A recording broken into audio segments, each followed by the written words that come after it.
সকল আজি ক্লাস 10 সাধাৰণ গণিতৰ ষষ্ঠ অধ্যায় ত্ৰিভুজৰ থেলছৰ উপপাদ্য যাক আমি মৌলিক সমানুপাতিকতা উপপাদ্য বুলিও জানো উপপাদ্য 6.1 আলোচনা কৰিবলৈ লৈছো 6.1 অৰ্থাৎ থেলছৰ উপপাদ্য মতে যদি এডাল ৰেখা কোনো ত্ৰিভুজৰ এটা বাহুৰ সমান্তৰালকৈ টনা হয় আৰু ৰেখাডালে আন দুটা বাহুক দুটা নিৰ্দিষ্ট বিন্দুত ছেদ কৰে তেনেহলে সেই বাহু দুটা একে অনুপাততে বিভক্ত হ'ব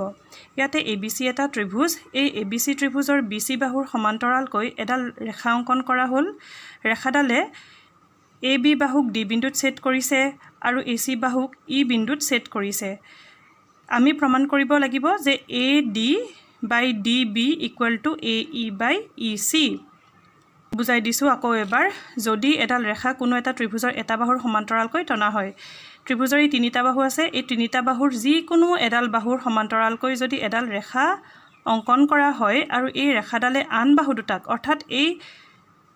সমান্তৰালকে অঙ্কন কৰা বাহুটোৰ বাদে আন বাহু দুটাক নিৰ্দিষ্ট বিন্দুত ছেদ কৰে AB বিন্দু D বিন্দুত ছেদ কৰিছে আৰু AC E বিন্দুত ছেদ কৰিছে